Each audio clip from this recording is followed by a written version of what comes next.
J'aimerais vous inviter dans Romains au chapitre 1.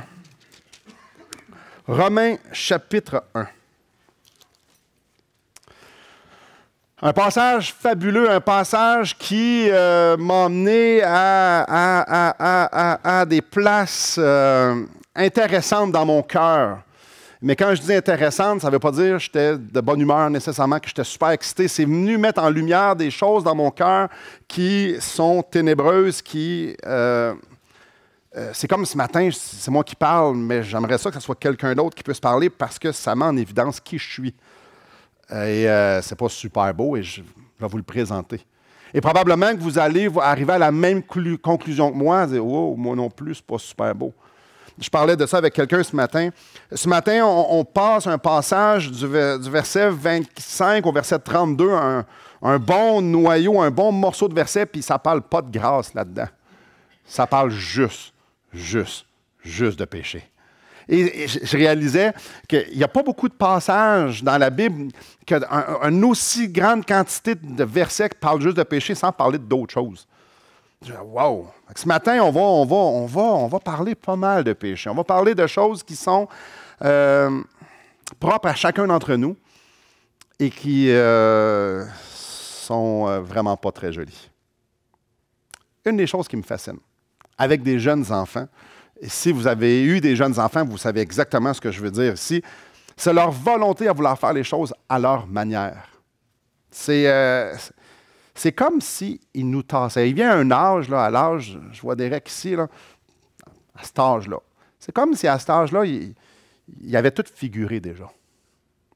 Ben, je ne parle pas nécessairement de lui. Là. Moi, j'en ai eu 3. Les miens avaient tout figuré. C'est comme si tout d'un coup, on n'était plus qualifié pour leur montrer comment se brosser les dents, ou faire leur lit, ou attacher leurs souliers. C'est comme si... dans leur cœur, eux étaient rendus assez grands pour pouvoir comprendre les choses de la vie et faire les choses. Je me souviens très bien, une de mes enfants, sans la nommer, mettons, c'est celle du milieu, elle voulait faire des boucles sur ses souliers. Puis, je dis, papa, elle va te montrer. Non, moi, capable. Je dis, ça ne vient pas inné. On n'est pas avec la capacité de faire des boucles. On se le fait montrer, ça. Je dis, non, papa va te le montrer. Non, moi, capable. Elle essayait, puis ça ne marchait pas, évidemment. Non, moi, capable. Là, je dis, laisse ton père te montrer comment faire des boucles. Tu vas réellement apprendre. Non, moi, capable. Tasse-toi. Tasse-toi, papa. Tu n'es comme pas qualifié. Moi, je vais te montrer comment moi, je suis capable de faire des boucles. Finalement, ce n'est pas moi qui lui ai montré, c'est quelqu'un d'autre plus tard qui lui a montré. C'est fascinant à voir la détermination des enfants à vouloir faire ça à leur manière. Quand tu laves les dents, il faut que tu aies du bain comme ça. Oui. Tu me dis oui, mais tu ne le fais pas comme faut. Oui. Moi capable. Puis moi, je le réponds tout le temps. Excusez-moi, je vais être un petit peu cru. Moi, cave. Moi, j'ai un cave. Non, moi, je ne peux pas savoir quelque chose que toi, tu ne sais pas. Tu as 3, 4... Je peux pas. Non, moi, tu as déjà tout compris. Parce que moi, ça m'a pris 38 ans à comprendre. Oui, OK, je comprends. Et boy. Ce qui est triste, c'est que souvent, on est pareil avec Dieu. Comme j'ai dit la semaine passée, et comme on voit au verset 20, Dieu se révèle à nous. En effet, les perfections invisibles de Dieu, sa puissance éternelle et sa divinité se voient comme à l'œil nu depuis la création du monde quand on les considère dans ses ouvrages. Donc Dieu se révèle à nous, puis il le fait avec un grand éclat, dans toute sa simplicité, dans toute sa complexité, dans toute sa profondeur et dans chaque petit détail. Dieu nous dit, voici qui je suis. Voici comment je suis qualifié pour pouvoir être ton Dieu. Regarde la création, à quel point je suis quelqu'un d'extraordinaire. Et nous répondons, au verset 22, se vantant d'être sages, ils sont devenus fous. Et notre réponse, c'est moi, je pense que c'est de même, ça marche. Moi, je pense que... De quoi, toi, tu penses? OK, toi, tu penses que tu peux te brosser les dents sans que je te le montre, tu as 3 ans. OK, toi, tu penses que tu peux attacher tes lacets sans que je te le montre. Voyons donc. Moi, je pense que Dieu est comme ça. Moi, je pense que ça va t'arriver comme ça. Moi, je pense. L'être humain se pensait sage. On s'est même vanté d'être sage. On a créé notre propre système de morale. Ça, c'est bon. Ça, c'est pas bon. Tuer des masses de peau, de masse de chair dans le ventre de la mère, ça, c'est correct.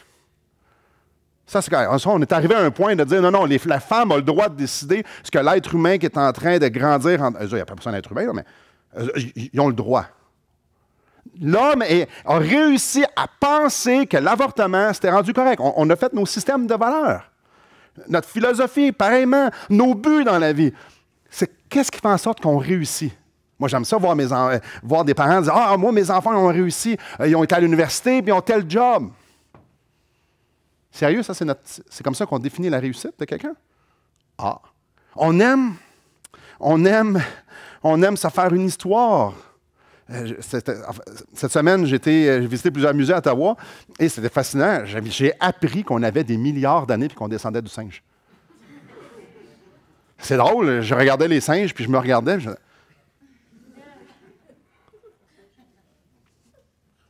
regardais les poissons. Poissons, ça en prend des milliards d'années. Ça en prend beaucoup de fois. On a réussi, nous, à trouver une façon de comprendre tout ça, là. Notre interprétation des circonstances aussi. Un enfant de 5 ans qui meurt, Dieu est injuste. Ah, OK. Il y a une vague, des tsunamis qui ravagent des villages. OK, Dieu est injuste pour ça. On a même défini Dieu.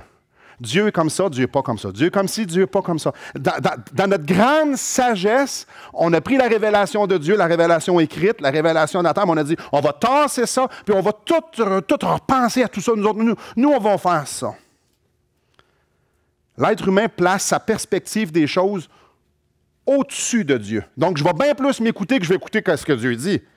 C'est pourquoi il dit au verset 5, « Eux qui ont changé la vérité de Dieu en mensonge, parce que ce que Dieu dit, ça n'a pas rapport.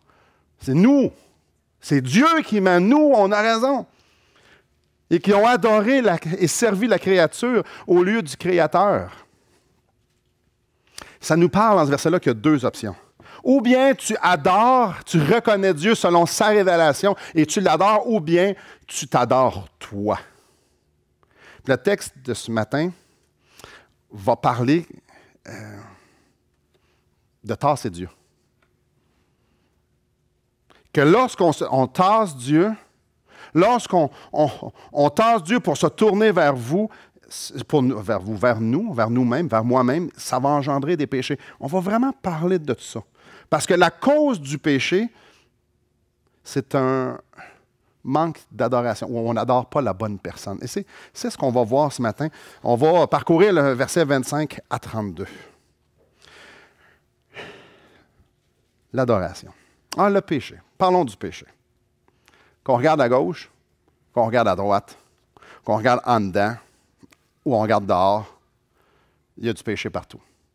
Partout, partout, partout. Puis une chose que j'ai remarquée dans les années, en sondant mon cœur puis en écoutant les autres parler, c'est que le péché que les autres font est toujours pire que ceux qu'on fait. Avez-vous déjà remarqué ça? C'est vraiment impressionnant. Et les péchés que les autres font que nous, on ne fait pas. Parce qu'il y a des péchés, il y a des gens font que nous, on n'est pas, notre cœur n'est pas vraiment enclin à faire ça. Ces péchés-là sont bien plus dommageables, sont bien plus répugnants que les nôtres. Écoutez bien ça, là, c'est super, vraiment, vraiment important. Ce que les autres font, c'est pire que ce que nous, on fait. Et ceux qu'on ne fait pas, c'est inimaginable que quelqu'un puisse faire quelque chose comme ça. Autre chose avec le péché. C'est qui détermine ce qui est péché ou non? Moi, je rencontre des gens, et des gens me posent une question. « Simon, ça, c'est-tu péché? » Ben, je dis, pourquoi tu me demandes à moi? Demande à Dieu. Lui, Dieu, qu'est-ce que Dieu en pense?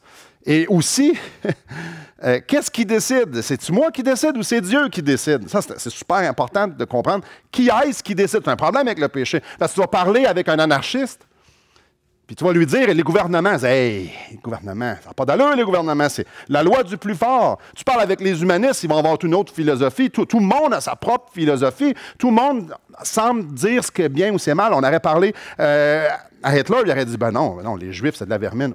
Il faut se débarrasser de ça. Ça dépend à qui on parle. Ça dépend qui décide, c'est quoi. Pour certaines personnes, quelque chose peut être correct et pour une autre personne, ça peut être une abomination. La Bible est claire. La Bible est claire.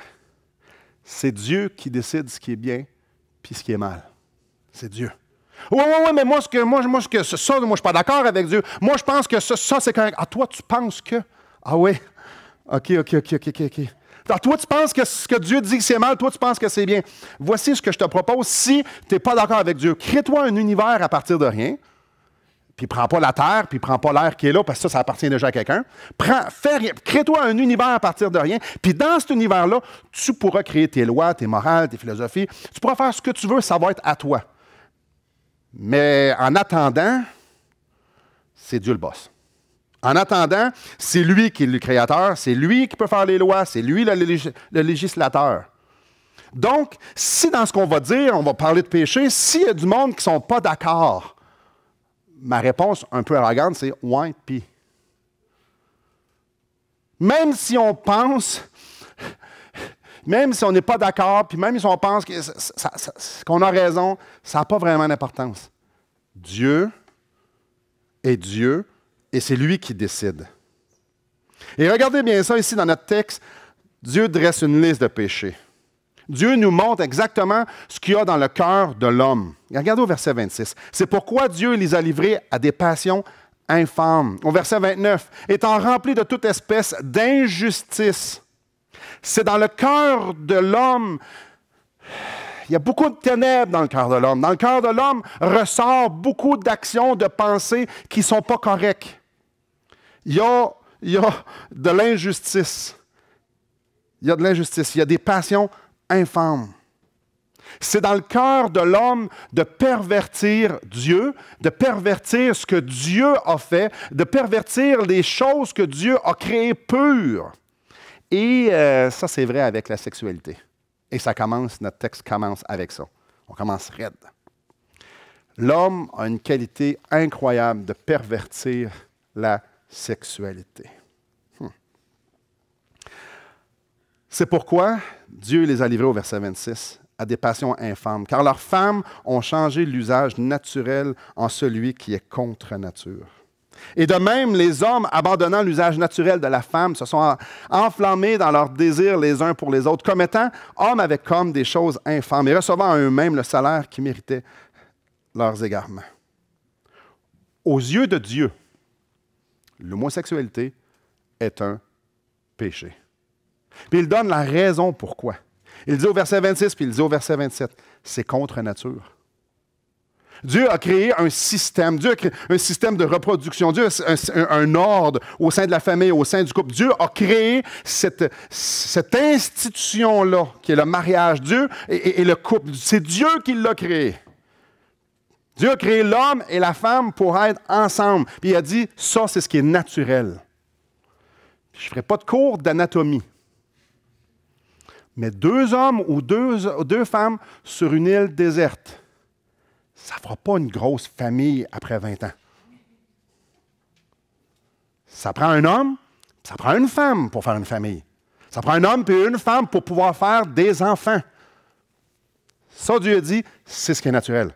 C'est ce que Dieu a créé. Puis il a dit, quand il a dit dans Ève, dans Genèse, peupler la terre, ça l'impliquait qu'il devait se passer quelque chose pour qu'il puisse peupler la terre.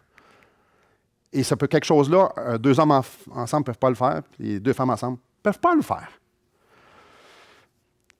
Dieu dit, l'homosexualité, c'est contre nature.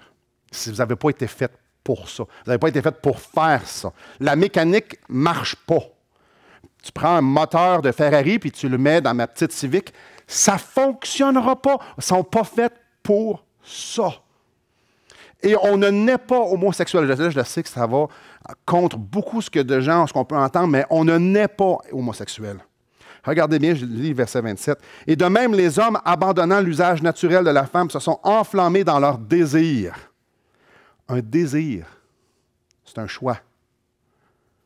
Peut-être que ce choix-là s'est fait en bas âge et que cette idée-là qu'on pouvait être attiré vers un homme a été nourrie, ou une femme pour les femmes, et a été nourrie et éventuellement rendue à un âge qui plus une meilleure compréhension. On dit, ben là, j'ai toujours pensé de même. Ça ne veut pas dire que tu es né comme ça. La Bible, Dieu nous dit que c'est un choix. Et je ne suis pas contre les homosexuels. Je n'ai pas peur des homosexuels, donc je ne suis pas homophobe. Je ne sais pas qui va regarder ce message-là. J'aime les homosexuels. J'ai aucun problème. Et j'espère que chacun d'entre nous ici aimons les homosexuels. Parce qu'un homosexuel, c'est du monde comme moi, puis comme vous. Bref, les homosexuels, un de leurs plus gros problèmes, c'est qu'ils définissent qui ils sont par leur orientation sexuelle. Est-ce que moi, je me présente et je dis « Bonjour, moi, je suis hétérosexuel », on ne fait pas ça. On va dire « Moi, je suis un homme ». On va dire « Moi, je suis un enfant de Dieu ». Moi, je suis un être humain. Notre orientation sexuelle ne nous définit pas. Pas plus que ce « Bonjour, moi, je suis un menteur ». Il n'y a pas de marche. Il n'y a pas de marche nulle part. Dire, je suis menteur, puis la libération des menteurs. Non, on ne fait pas ça. On ne fait pas ça. Et est-ce qu'on aime le menteur? Vraiment, j'espère, parce que on est tous menteurs, à quelque sorte. Donc, l'idée que ce péché-là, puis peut-être que c'est un péché qui vous répugne, de grâce. Il ne faut pas que ce soit l'être humain qui le fait, qui vous répugne. Ça n'a rien à voir, c'est un péché. Les menteurs, moi, j'aime pas vraiment ça. Le mensonge, pas le menteur, le mensonge, j'aime pas vraiment ça. Mais j'aime le menteur. Dieu aime les homosexuels. Assez que son fils est venu mourir pour eux. Il faut juste bien comprendre ça. Fait qu'avant d'avoir des pensées hautaines, ou même dégoûtées, avant d'être homophobe, réfléchissez bien comme il faut qui nous sommes. Et je vais juste continuer là-dessus. Je ne vais pas parler une demi-heure là-dessus.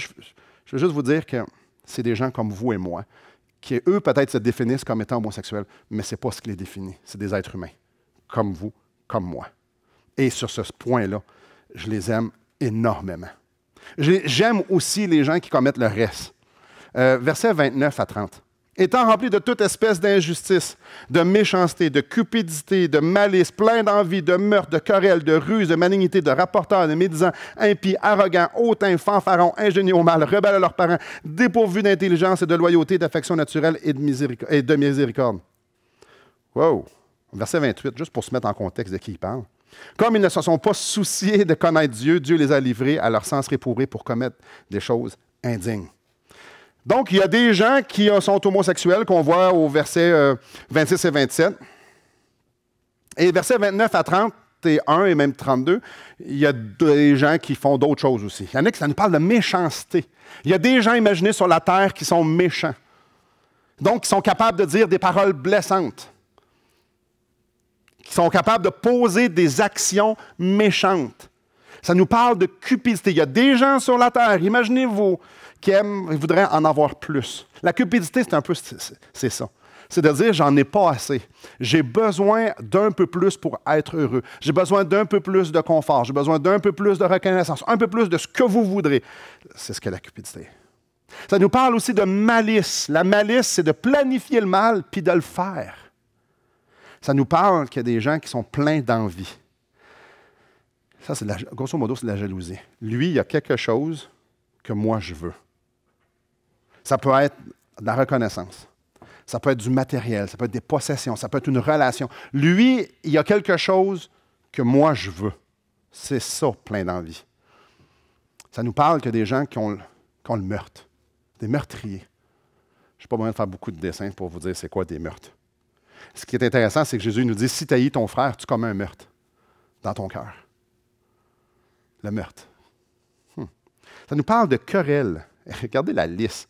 De meurtre, meurtre, au verset 29. Et sur la même liste, juste à côté, le mot à côté, c'est querelle. Ça aurait été mieux que c'est un violeur ou celui qui maltraite les enfants. Non, c'est querelle. Querelle, tu sais ce que les enfants font, on fait « Avez-vous fini de vous chicaner? » Ça ressemble pas mal à ça. Provoquer ou entretenir une chicane. C'est la même liste que homosexuel, c'est la même liste que meurtrier. Aïe aïe. Ruse. On est encore au verset 29. Ça, c'est pas être franc. T'sais, essayer de faire quelque chose, d'avoir ça, mais sans le faire droitement. T'sais, si je veux les clés de ton auto, je vais dire, est-ce que je peux avoir les clés de ton auto? La ruse, c'est quelque chose que je vais essayer d'avoir les clés de ton auto sans que tu penses ça, puis je vais essayer d'être ratoureux. Ça, c'est de la rusée. Malignité. Malignité. Ouais. Ça, il y a des gens qui ont des dispositions négatives envers d'autres personnes. Avouons que c'est large pas mal. Hein? Avoir des dispositions négatives envers d'autres personnes. Et ça ne s'améliore pas. Là. Il est rendu à rapporteur. Là, j'ai regardé rapporteur, c'était quoi, pour essayer de ne pas m'inculper. Parce que vous regardez la liste, là, c'est pas Jojo, là.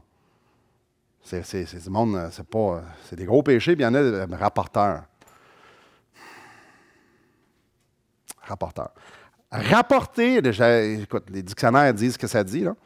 Le dictionnaire biblique en plus, puis dans la langue originale, j'allais voir dans la langue originale, ça dit quoi, ça? Ça veut dire de rapporter des faits que quelqu'un a fait qui le place sous un mauvais jour. Donc, c'est de présenter quelqu'un, de rapporter des faits qui font en sorte que l'opinion pourrait descendre de quelqu'un quand c'est vrai. Donc, c'est vrai que cette personne-là a fait ça, je vais aller rapporter les faits. Ça, c'est rapporteur. Ça, puis meurtrier, même liste. Médisant. Ça, c'est juste parler contre le monde. Impie.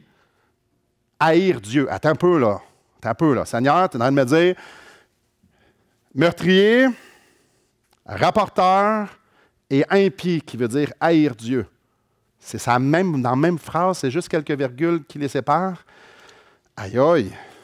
Arrogant, se penser bon, être méchant tout en se pensant bon, ça, c'est être arrogant. Se penser bon dans le but de faire du tort. Hautain, se penser bon, puis être sûr que tout le monde le sait. Ça ne veut pas dire que tu veux le faire nécessairement, être méchant, ça, c'est arrogant. Mais hautain, vous allez voir, il n'y a pas vraiment de différence. Fanfaron, ça, c'est se penser bon. Et c'est un peu comme hautain. Regarder les autres de haut et leur faire savoir que tu les regardes de haut. Rebelle à ses parents. Les jeunes, rebelles à ses parents.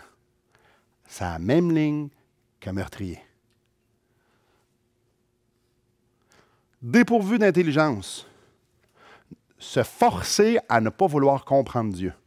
Se forcer à ce que Dieu ne soit pas, qu'il y ait une place de choix. Donc, moi, je ne veux pas comprendre Dieu. Je ne cherche pas Dieu. Dépourvu d'intelligence, dépourvu de loyauté. On parle de traître, pas tenir sa parole, pas tenir un engagement, pas tenir une alliance qu'on fait. Dépourvu d'affection naturelle. Ça, c'est spécial.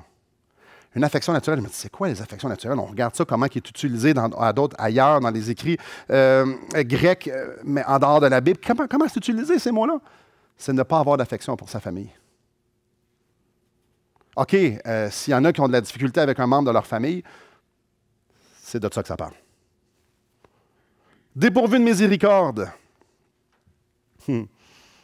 Ça, c'est... Vous vous souvenez de l'histoire du Samaritain, du bon Samaritain. Le bon Samaritain est allé aider la personne qui est dans le besoin, mais avant, il y avait des scribes, il y avait des pharisiens qui avaient passé, puis tout ça. C'est ça, manquer de miséricorde. Manquer de miséricorde, dépourvu de miséricorde, c'est voir quelqu'un qui est dans un besoin et ne pas répondre à ce besoin-là. Avouez que c'est une liste qui est inconfortable. Et la liste pourrait être beaucoup plus longue, elle n'est pas exhaustive. Il y aurait d'autres choses là-dedans qui pourraient être mises. Mais il y a quand même une grande amalgame de péchés. Assez pour qu'on fasse « Ouais, je suis coupable ». Mais regardez le verset 32, ça ne s'adresse pas au verset 31, ça s'arrête au verset 32. « Et bien qu'ils connaissent le jugement de Dieu, déclarant dignes de mort ceux qui commettent de telles choses, non seulement ils les font, mais encore ils les approuvent, et ils approuvent ceux qui le font. » Approuver et encourager, c'est aussi pire que de le faire. Il y a des péchés que je ne commets pas. Mais quand je garde silence et que les gens pensent que moi, je suis d'accord avec ça, en train, par mon silence, d'encourager, à perpétuer l'idée que ça, c'est correct. Quand j'approuve littéralement quelque chose ou j'encourage des gens à parler ou à dire ou à faire des choses, c'est aussi pire que si c'est moi qui le faisais. Wow! Et dans tout ça, dans toute cette liste de péchés-là, de choses, il y en a qui sont ignobles parce qu'on ne les ferait jamais, puis il y en a d'autres qu'on ferait, ben là, je suis quand même là. Les chicanes, les querelles, là, on s'entend, c'est pas si pire. Là. Dans tout ça, là, il y a un fil conducteur. Il y a quelque chose, si on les reprend un à un, puis vous allez voir, si vous portez attention, vous allez voir le fil conducteur. C'est mon royaume. Mes désirs. Mon image. Le fil conducteur de tous ces péchés-là, c'est que je suis le centre de l'univers. Tout faire pour protéger, se valoriser qui nous sommes. Tous ces péchés-là ont quelque chose en commun. Ça nous donne de l'importance. Si on en fait un d'entre eux, si on en fait plusieurs d'entre eux, si on les fait tous, ça implique que je me donne de l'importance. J'ai le goût de faire quelque chose, je le fais. Tout le monde doit savoir que je suis mieux qu'eux autres, ou que les autres, ou que toi. Mon bien-être est important. Je veux être bien, je veux être sécure, je veux être en contrôle des choses, je veux que ça se passe bien, je vais m'organiser pour que ça soit comme ça. Ce que je pense est l'autorité finale, je suis suprême, mes pensées, mais moi, je pense que c'est ça la vérité, moi. Je ne permettrai pas que je manque un peu de confort. Je veux garder mon confort. Je n'irai pas jusqu'à être inconfort. Je n'aime pas ça, je n'y vais pas. Je suis la personne la plus importante. Lisez la liste, vous la relirez chez vous. Je suis la personne la plus importante dans l'univers. Je me respecte, je me pardonne, je m'accepte. Je suis Dieu. Je m'adore. Je m'offre tous les sacrifices. Pas je fais les sacrifices, je m'offre les sacrifices. Là, si vous lisez ce passage-là, il n'y a pas une question de se dire non. Ce que je veux, j'en suis digne. Là, vous dites, Simon, c'est une caricature. Qu'est-ce que tu es en train de faire là? Oui. Non, oui. On veut que ça soit une caricature. Je suis Dieu, je m'adore. C'est des gros énoncés. Mais la vérité, c'est que c'est réellement le fondement du péché. C'est ça le fondement du péché. Peu importe le nom du péché que vous voulez faire, écoutez bien ça, ça peut régler tous vos problèmes. Le nom du péché que vous commettez fait en sorte que vous vous mettez comme Dieu, vous vous faites Dieu. On se donne une importance que seulement le vrai Dieu a. Le péché, c'est un problème d'adoration. On va relire le verset 24 et 25. C'est pourquoi Dieu les a livrés à l'impureté, selon les convoitises de leur cœur. Ainsi, ils déshonorent eux-mêmes leur corps. Eux qui ont changé la vérité de Dieu en mensonge et qui ont adoré et servi la créature au lieu du Créateur. Ils ont adoré et servi la créature. Et après ça, il y a la longue liste de péchés. Quand tu prends le Créateur et tu dis, je sais ce que tu dis, c'est ça et c'est ça qui est droit, mais je décide de tasser. Quand tu prends le roi des rois et tu décides de le mettre dans ta petite boîte ou dans ta petite poche et tu dis, moi je veux faire ça pareil, tu élèves quelqu'un d'autre et ce quelqu'un d'autre, c'est toi. Souvenez-vous, au verset 25, il y a deux options. Soit que tu adores Dieu ou soit que tu t'adores. Soit que tu adores le Créateur ou soit que tu adores la créature. Chaque péché, c'est de l'adoration. Verset 28. Comme ils ne se sont pas souciés de connaître Dieu. Le péché, c'est de dire, j'ai pas besoin de Dieu. J'ai pas besoin de la vérité.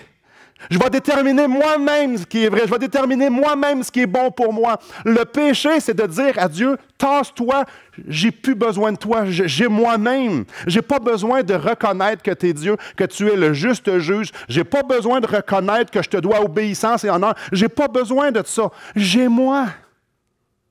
Et moi, j'ai envie de descendre telle ou d'autre personne. J'ai envie de m'élever au-dessus de telle autre personne. J'ai envie de me sentir bien. J'ai envie de sécurité. J'ai envie de contrôle. Je n'ai pas besoin de chercher à te connaître, à chercher ce qui te plaît. J'ai moi. Donc, peu importe quel péché vous prenez, peu importe lequel, et j'aime la liste qui est là, ces quelques versets-là, parce que c'est des péchés d'un extrême à l'autre.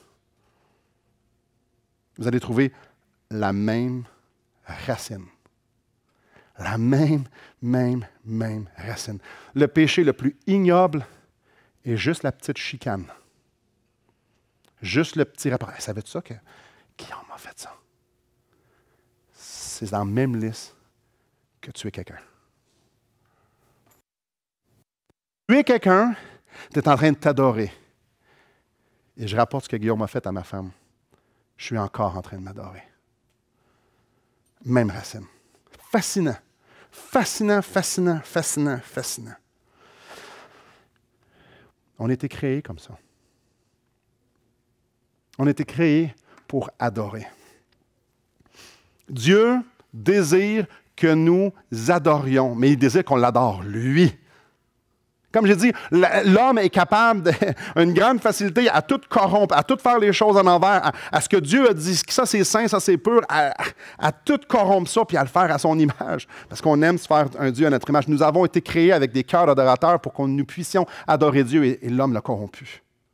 Mais Dieu veut des cœurs d'adorateurs, il veut des adorateurs. Ce qu'il nous fait, c'est qu'il nous donne le choix. Dieu a mis Adam et Ève dans le jardin, et il les a placés devant un choix, soit que tu vas m'adorer, ou soit que tu vas aller prendre de cet arbre-là. Et quand tu vas prendre cet arbre-là, tu vas être attisé par ta convoitise, tu vas pécher et tu vas adorer ce que tu veux, ton désir. Tu as le choix entre les deux. Dieu a laissé le choix à l'homme et Dieu laisse encore le choix. Et c'est fascinant parce qu'il y a des gens qui nous disent « Ah, moi, je m'arrangeais avec Dieu, moi. M'arranger avec Dieu. Oh, quand je vais arriver en haut, là, Dieu est bon, puis Dieu me comprend. Dieu me comprend. On ne connaît pas le même Dieu, certain. Oui, j'entends des gens, chrétiens ou non, c'est pas, voyons, Simon, tu capotes, c'est pas si pire que ça. Voyons, pas si pire que ça. Pas si pire que ça. Regardez au verset 24. Pas si pire que ça. C'est pourquoi Dieu les a livrés à l'impureté. OK, Dieu et la cohabitation avec le péché, ça ne va pas super bien. Verset 26. C'est pourquoi Dieu les a livrés à des passions infâmes. C'est drôle, moi j'ai comme l'impression en lisant ça que il n'est pas comme « Ah, venez-vous-en! Ah, vous avez des passions infâmes, vous avez des désirs qui ne sont pas conformes à la vérité, à ma sainteté. Ah, venez pareil. Bon, c'est pas grave, on s'arrangera plus tard. » C'est drôle, c'est pas ça que je vois, moi. C'est pas fini. Verset 28. Dieu, la moitié du verset, Dieu les a livrés à leur sens réprouvé. En dedans, ils ont le cœur tordu, puis Dieu leur dit « Fais selon ton cœur tordu. » C'est pas si pire que ça. Et ça, on parle d'une liste aussi simple que querelle puis rapporteur, là. Le Dieu Père Noël, c'est juste dans la tête des hommes qui existent. C'est pas le Dieu de la Bible. Le Créateur nous laisse le choix à vous et à moi, à chacun d'entre nous. Soit que tu m'adores ou soit que tu t'adores. Un ou l'autre. Tu m'adores selon ce que je t'ai révélé, selon qui je suis. Imaginez juste un instant qu'Élise pouvait prendre un autre homme, l'habiller comme moi, il met le même parfum que moi, puis elle dit « Maintenant, tu vas être mon nouveau mari. OK? » Qu'est-ce que vous allez dire? Hey, on appelle ça de l'adultère. Elle dit « Non, non, non, non, non, non, non. Moi, je pense que c'est lui, mon mari. Il est habillé comme mon mari, il sent comme mon mari, à peu près à la même grandeur. OK, il ne se peigne pas pareil, mais mettons que... Allez-vous dire, c'est mon mari. Allez dire, ben non, Élie, t'as pas d'allure. Là. Tu ne peux pas penser dans ta tête que ça, c'est ton mari. C'est pas ton mari. Puis elle dit, non, moi, je te le dis, moi, je pense que c'est mon mari. OK, donc, quand on dit « moi, je pense que Dieu est comme ça », moi, quand on redéfinit Dieu, ça ne veut pas dire que ça, c'est Dieu. Et ça, c'est super important de comprendre. « Ah, moi, c'est pas si pire. Moi, je pense que c'est pas si pire quand je fais ça. » Tu n'es pas en train de parler de Dieu. Tu es en train de te faire un Père Noël que tu appelles Dieu. Mais ça, c'est pas Dieu. Soit que tu t'adores, ou tu adores ton Dieu, qui revient à dire c'est tu t'adores, ou tu adores le vrai Dieu. Si tu veux t'adorer, et c'est ce qu'on a vu dans les 3 versets qu'on vient de voir, si tu veux t'adorer, Dieu dit, je vais te laisser le faire. Parce que ce que je veux, c'est des vrais adorateurs, qui adorent en esprit et en vérité. Si tu veux des vrais si tu veux pas m'adorer, vas-y. Si tu veux me tasser, Simon, je vais te laisser me tasser. Je vais accepter ton choix. Mais il y a des conséquences à ça. Venez avec moi au chapitre 3, verset 23. Il y a des conséquences à dire, Dieu, je ne veux pas faire ce que tu me demandes de faire. Dieu, je ne veux pas te prendre comme tu es. Dieu, je veux me former une idée de toi et suivre l'idée que j'ai de toi. Je veux marcher dans mes voies. Car tous ont péché, au verset 23, tous ont péché et sont privés de la gloire de Dieu. Si tu pars de Québec, puis tu penses t'en aller à Montréal en prenant la 138 vers cette île, tu n'arriveras pas à Montréal.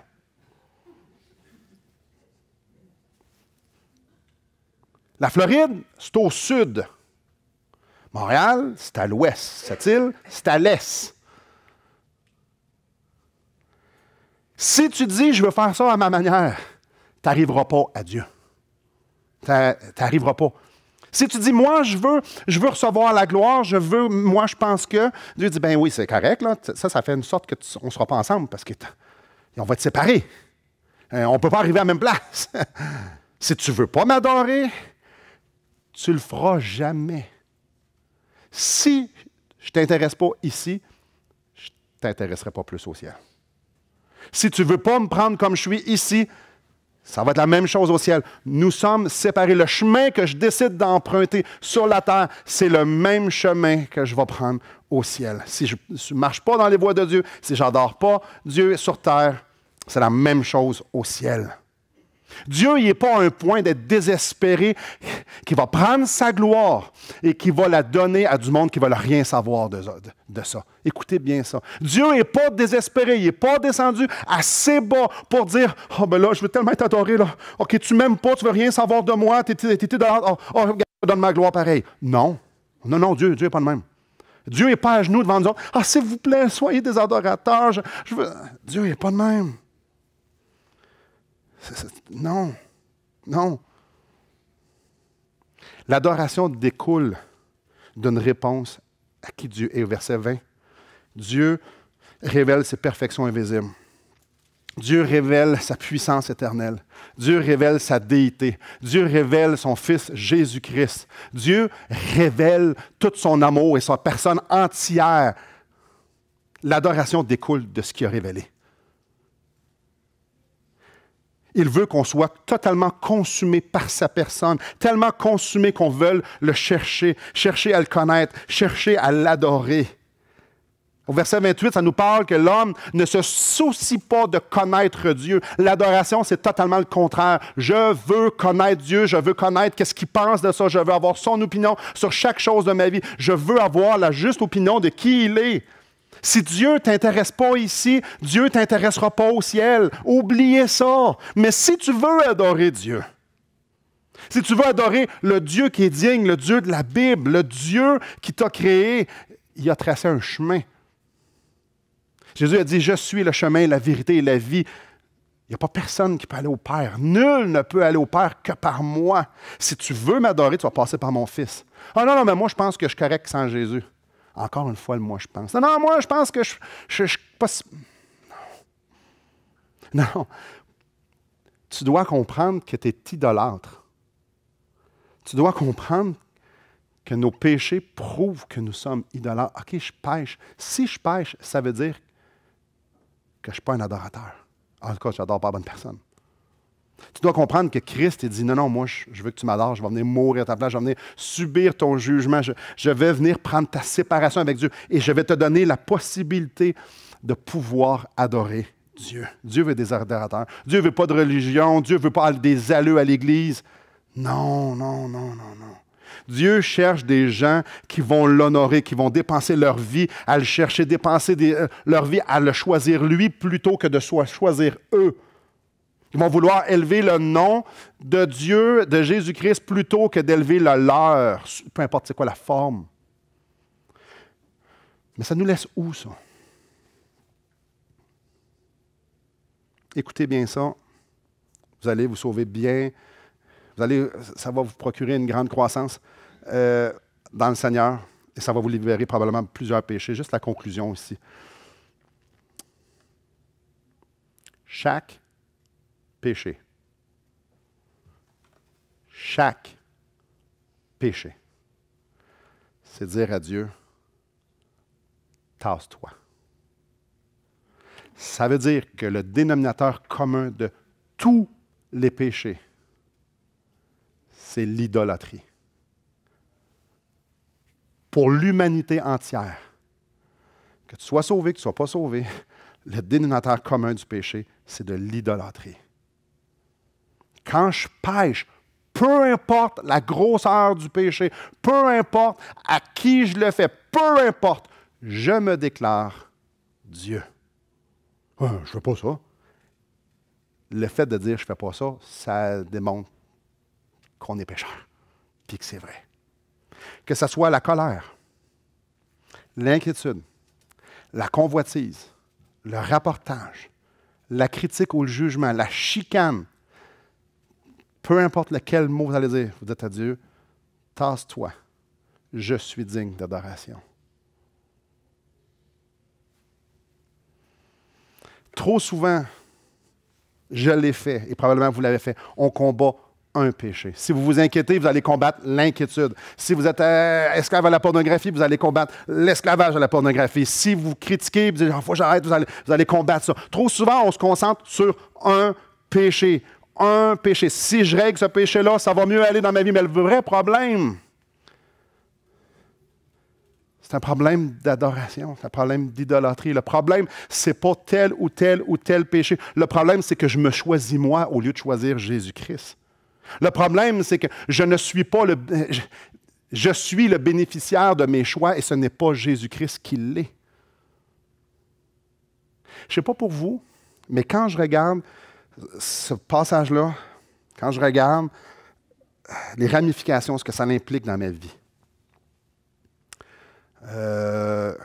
chaque péché, je me fais Dieu. Chaque péché, c'est de l'idolâtrie. Je ne sais pas pour vous, mais j'ai besoin de Jésus comme ça se peut pas parce que je pêche beaucoup. Puis quand je vous disais au début que j'étais pour vous montrer mon cœur, puis je ne vous mentirais pas, je suis vraiment idolâtre. Clairement. Parce que je pêche souvent. Dans ma vie, je pêche avec ma femme, je pêche avec mes enfants, je pêche avec vous autres, je pêche avec tout le monde. En fait, je n'ai pas besoin de personne de pêcher. En dedans de moi, dans mes pensées, je pêche et je pêche encore et encore et encore. Qu'est-ce que ça veut dire, ça? Ça veut dire que je suis idolâtre. Ça veut dire que sur le trône de mon cœur, ce n'est pas Jésus-Christ qui est assis, c'est Simon. À tous les fois que je pêche, ça donne-tu la quantité de péché, ça? À tous les fois que je pêche, c'est pas Jésus, c'est Simon qui est assis sur mon cœur. Et vous voulez savoir quel genre d'adorateur vous êtes? Regardez le nombre de péchés que vous faites.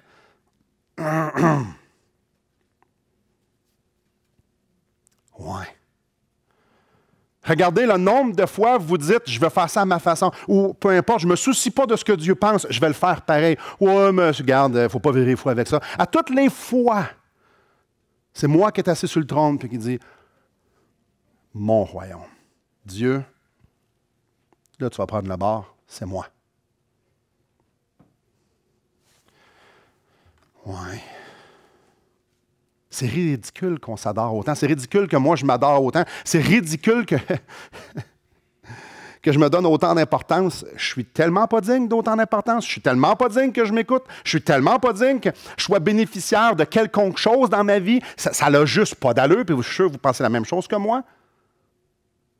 Je ne sais pas si vous êtes comme moi, mais j'ai tellement besoin que Jésus-Christ vienne se révéler à moi, qu'il vienne me montrer sa grandeur, sa beauté, qu'il vienne m'ouvrir les yeux du cœur. Paul priait ça pour les Éphésiens, qui viennent l'ouvrir les yeux du cœur pour que je puisse comprendre l'espérance qui s'attache à son appel, que je puisse comprendre à quel point il m'aime, à quel point il s'est donné pour moi. Je ne sais pas si vous êtes comme moi, mais j'ai réellement besoin que le Seigneur vienne me rappeler le coût que ça lui a coûté, que je puisse être son adorateur, qu'il puisse me rappeler à quel point il est passionné pour moi, parce que j'ai besoin qu'il vienne me montrer à quel point il est grand et comment il est digne, parce que je suis amnésique, parce que trop souvent, c'est moi qui ai adoré dans ma vie. J'ai tellement besoin de sa vie.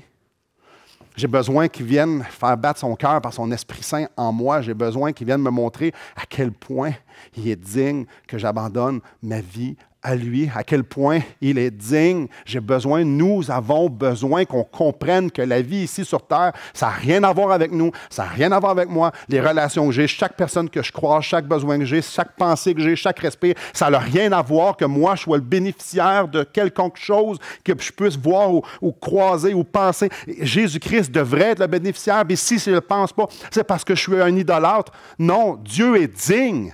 Dieu est digne d'être adoré. Dieu est digne que je lui donne ma vie. Dieu est digne que je prenne sa révélation puis je réponde. J'espère que ce matin, vous allez partir avec une pensée. Qu'on a un problème d'adoration. Que vous avez un problème d'adoration, puis que j'ai un problème d'adoration. Et que chaque péché nous le démontre jour après jour que nous avons un problème d'adoration. Là, on a deux choix avec ça. On peut se mettre en petite boule, puis pleurer, puis dire « Je ne suis pas un bon adorateur, je ne suis pas bon », puis qu'on se flagelle, puis qu'on monte les genoux, à genoux les marches, puis qu'on dit « Ça n'a pas d'allure, c'est dur, puis regarde, je suis vraiment pas bon ». On peut faire ça.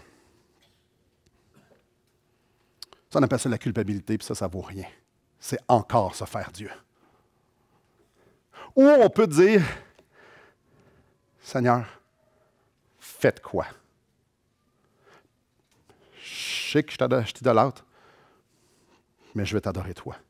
Viens changer mon cœur. Viens me montrer dans ma vie les choses qui doivent changer. Il y a Seigneur, je veux t'adorer. Et d'être conscient, puis de vivre, de courir consciemment. De dire, je veux courir vers la croix. Je veux que tu viennes me saturer de ta présence pour que quand vient le temps de m'inquiéter, quand vient le temps de contrôler, de critiquer, de rapporter, de faire peu importe quelle liste que vous voulez, peu importe quel péché, je choisisse de dire, non, Seigneur, c'est toi, je veux. Seigneur, viens construire, viens former ton Fils en dedans de moi pour que je puisse avoir son obéissance, parce que je veux pouvoir, dans les temps où est-ce que je vais être tenté, de pouvoir m'assurer, me reposer sur le rocher des siècles, celui qui m'a sauvé, le rocher de mon salut, et dire, je décide d'adorer Dieu. La pire chose qu'on peut sortir d'ici, c'est de dire, oups, j'ai péché. Ah non, c'est juste des mauvaises attitudes. Non. Appelons le péché péché et appelons le péché idolâtrie et traitons-le comme tel. On n'a pas un petit problème de péché, on a un énorme problème d'adoration. Et la seule personne qui peut nous libérer de ça, c'est de constamment aller à la croix. Quand je dis constamment, ce n'est pas une fois par semaine. C'est à chaque seconde de notre vie. Puis de voir notre vie au travers les yeux d'un Dieu qui est mort pour nous. Il est la seule délivrance. Il n'y en a pas d'autre. Prions. Père, tu connais mon cœur, tu le sais comment je suis. Tu le connais mieux que moi, puis tu connais chacun de nos cœurs, tu sais de quoi nous sommes faits, tu sais à quel point on s'aime. Et Père, c'est affreux, et tu connais aussi mon cœur, je suis démoli à l'idée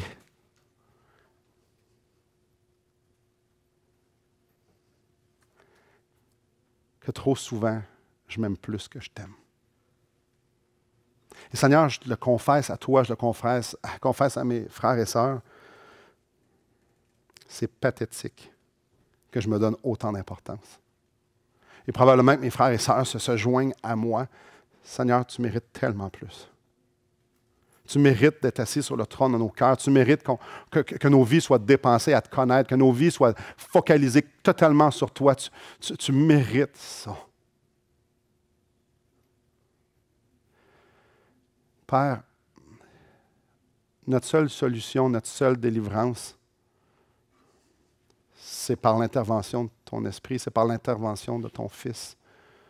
Parce qu'on n'a pas la capacité d'arrêter d'être idolâtre. On a juste la capacité de crier que tu viennes nous délivrer. Et Seigneur, peut-être qu'il y a quelqu'un ici qui ne te connaît pas. Peut-être qu'il y a des gens ici qui ne te connaissent pas, de sorte qu'ils sont peut-être religieux, ils viennent peut-être à l'Église, peut-être qu'ils ont fait une petite prière, peut-être, Seigneur Dieu, peu importe. Peut-être qu'il y a des gens parmi nous ce matin qui sont séparés de toi parce qu'ils ne veulent pas t'accepter comme tu es. Ils veulent, Seigneur Dieu, te définir. Peut-être, je ne le sais pas. Je te demande, je te supplie, je te prie que tu interviennes dans leur cœur. Que tu puisses révéler ton Fils, que tu puisses révéler ton amour, ta grâce, que tu puisses, Seigneur Dieu, leur révéler leurs grands besoins d'un Sauveur. Il y a une chose que je suis sûr que chacun d'entre nous en a besoin, c'est que tu viennes nous ouvrir les yeux de nos cœurs pour qu'on puisse contempler qui tu es. Parce que, Seigneur, c'est la seule façon. Viens agrandir nos cœurs de ton amour. C'est la seule façon. C'est si tu produis en nous, par ton esprit, la puissance, l'obéissance, le vouloir, le faire, la foi, l'amour. C'est toi la solution.